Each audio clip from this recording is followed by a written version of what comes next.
La ansiedad es el problema de salud mental que más afecta a los españoles en este momento y en muchas ocasiones está causada por un estilo de vida demasiado estresante que acaba por dañar nuestra salud mental. Seguro que les sonarán síntomas como no poder dormir, sentir mareos o palpitaciones, sin dejar de mencionar las preocupaciones o el darle muchas vueltas a los problemas.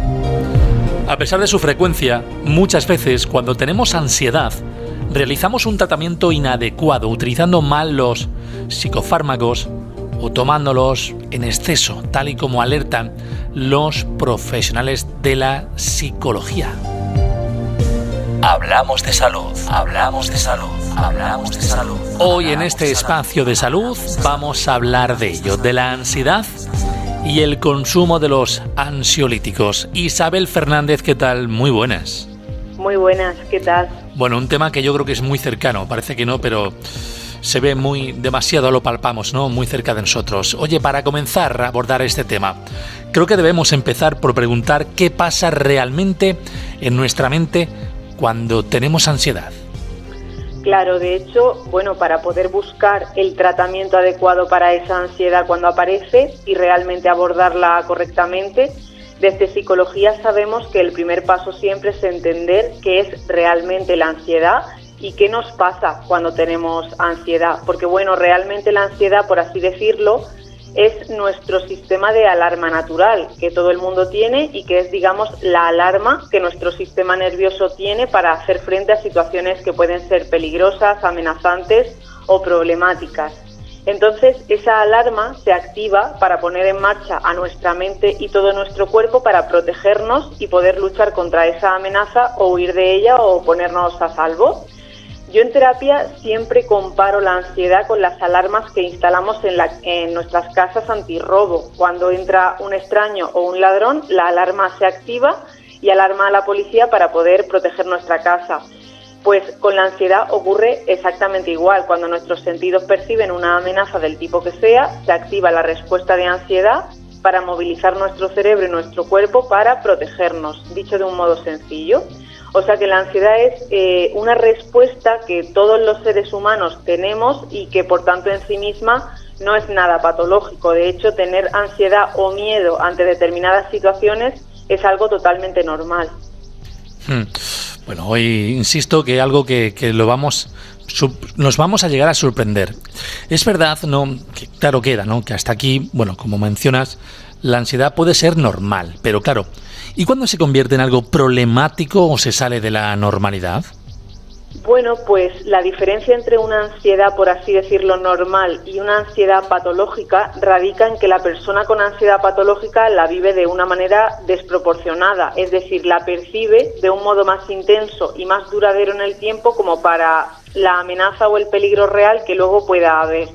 En terapia yo lo explico como que todos tenemos ansiedad, pero la diferencia entre una persona cuya ansiedad no es un problema y la persona para la que ya sí se está convirtiendo en un problema es que la segunda, la persona con ansiedad problemática, sus síntomas le resultan tan intolerables, que son tan centrales en su vida y en su día a día, que esta persona ya no está centrada en sus cosas, en el exterior, en su trabajo, en las tareas, sino que se pasa gran parte del tiempo concentrada y prestando atención a esos síntomas y anticipando que le vayan a dar, pendiente de ellos y sobre todo condicionando su día a día y su vida en tratar de evitarlos y de controlarlos. Aquí ya sí estamos hablando de un problema y pongo un ejemplo de qué sería normal y de qué no. Por ejemplo, seguro que entre nuestros oyentes habrán estudiantes que este año estén haciendo la EBAU o de oposiciones, ¿no? Y que pasan mucho tiempo estudiando y con mucho estrés, ¿verdad? Claro, conforme vayan acercándose a la fecha de su examen o han ido acercándose, es probable que su nivel de ansiedad se haya incrementado y que se hayan sentido más nerviosos, ansiosos. Y esto a priori sería totalmente esperable y normal, porque hay una demanda de su entorno, que es una serie de exámenes que puede ser una amenaza porque realmente se juegan mucho y se juegan el acceder al empleo o a la vida que ellos quieren. Hasta aquí hablamos de una ansiedad normal, que además cuando pase el examen remitirá por sí misma y no hace falta abordarla terapéuticamente más allá de seguir pues ciertas pautas de autocuidado y de gestión del estrés. ¿Cuándo se convertiría en un problema? Bueno, pues cuando la persona la vive de manera tan intolerable que ya no puede estudiar, le cuesta concentrarse, le interfiere en hacer las tareas y se queda como bloqueada porque pasa mucho tiempo pensando en esa ansiedad y además le condiciona su vida hasta tal punto que quizás dejaría hasta de estudiar o abandonaría esos estudios para evitar sentir esa sintomatología de ansiedad. O sea, que creemos entenderlo así, que cualquiera de nosotros hemos tenido ansiedad alguna vez en nuestra vida y no por ello es algo problemático, ¿no? Es algo así.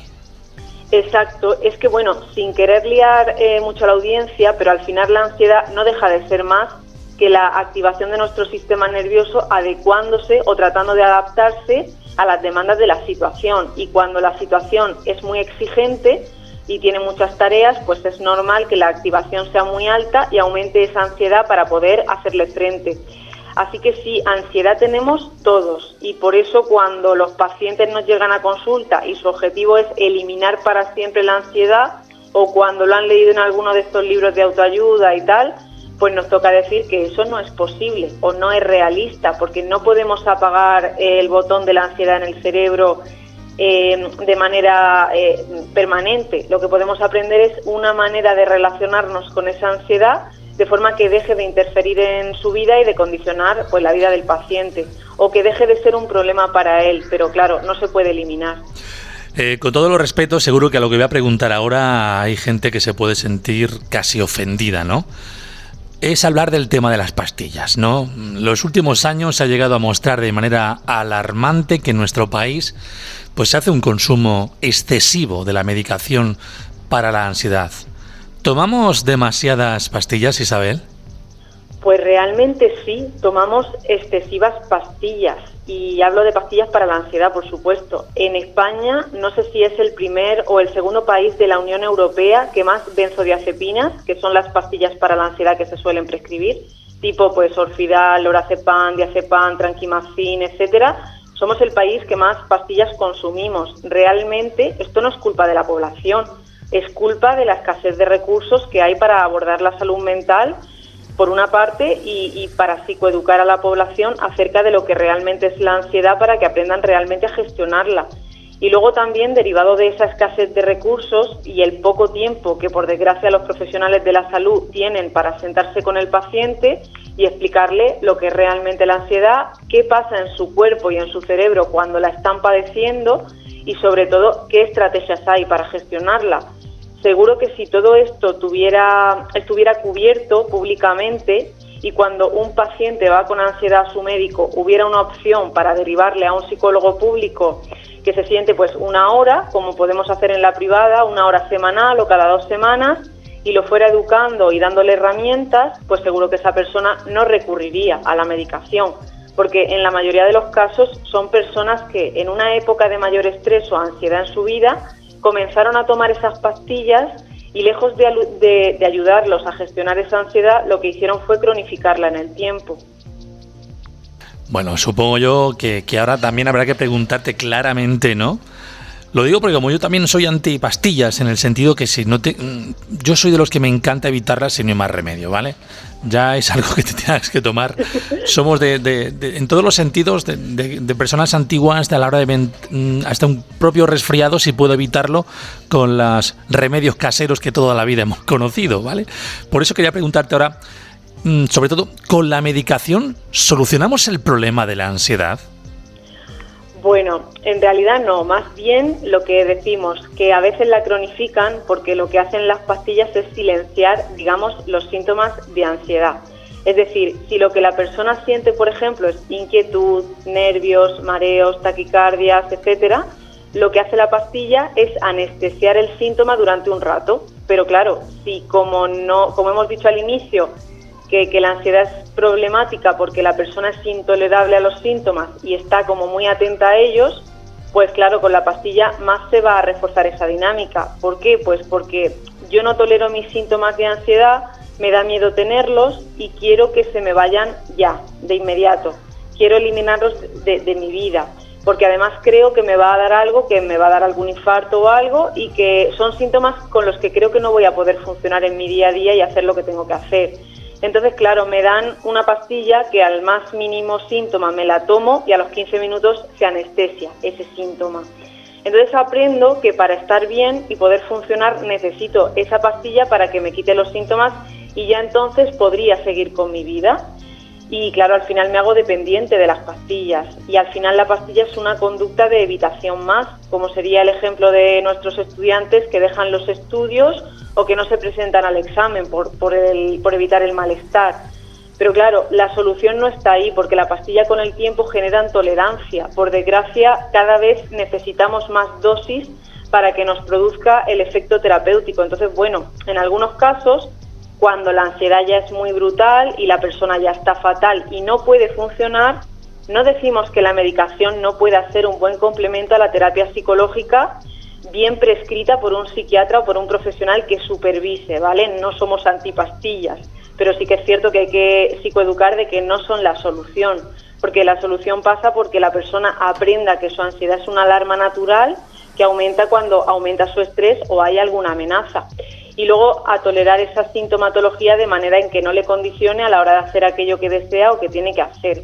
Y todo esto pues se aprende en tratamiento psicológico y con herramientas que va aprendiendo la persona para poner en marcha en su día a día. Si no mal he interpretado, entonces en el tratamiento psicológico no se busca eliminar la ansiedad, sino que la persona, podríamos decir algo así como, aprenda a vivir con ella. Bueno, si quizás no se está escuchando a alguien con ansiedad patológica ahora mismo, le puede parecer un disparate oír esto, ¿no? Porque pensará que cómo va a ella a vivir con algo que ahora mismo le está causando tanto sufrimiento. Y es verdad, ¿no? Pero es que lo que aprendemos en terapia es que la ansiedad deja de ser un problema para la persona, más que a quitársela, porque no se puede, no es realista, porque en el momento en que tenga más estrés o cualquier evento vital que sea problemático, ese nivel de activación volverá a incrementarse y pueden aparecer algunos síntomas. Entonces, lo que conseguimos cuando le damos el alta a un paciente con ansiedad es que tenga las herramientas por sí mismo para que cuando aparezca esa ansiedad, pues ya no sea un problema para él o para ella, ya no va a llevar esa connotación de algo horrible que pueda hacer, que le limite y que realmente pues pueda hacer con su vida lo que quiera sin que la ansiedad le condicione. Si la persona evita situaciones o condiciona su vida porque sigue teniendo miedo a su ansiedad, es que realmente no está curada. Entonces, no es el remedio mágico que venden los libros de autoayuda, pero es lo que realmente pues funciona y es terapéutico.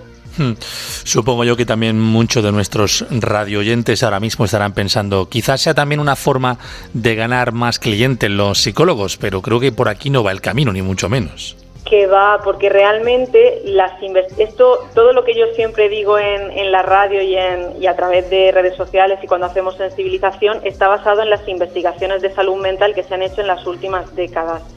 Y las investigaciones de primera línea dicen que los tratamientos adecuados para el tratamiento de la ansiedad siempre es la terapia cognitivo-conductual, que es una terapia psicológica, y en los casos ya excesivamente graves sí que se complementa con psicofármacos que tienen que estar en seguimiento psiquiátrico y que son temporales y que al final pues se pauta una retirada para que el paciente no genere esa adicción a las pastillas.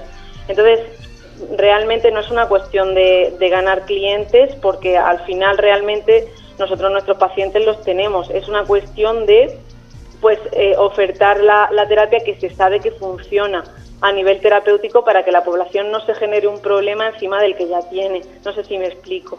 Creo que sí, se ha entendido bastante bien. Bueno, hoy ansiedad y consumo de ansiolíticos. De estos temas, de muchos más, cualquier duda que nos pueda surgir, Isabel, si tuviéramos que hablar contigo, ¿dónde lo podemos hacer? Bueno, pues nos encontramos en la consulta de psicología de Policlínica Cegin y en las redes sociales para consultar sobre este tema o cualquier otro que resulte interesante. Isabel, gracias como siempre. La semana que viene más y mejor. Hasta el martes que viene, un saludo.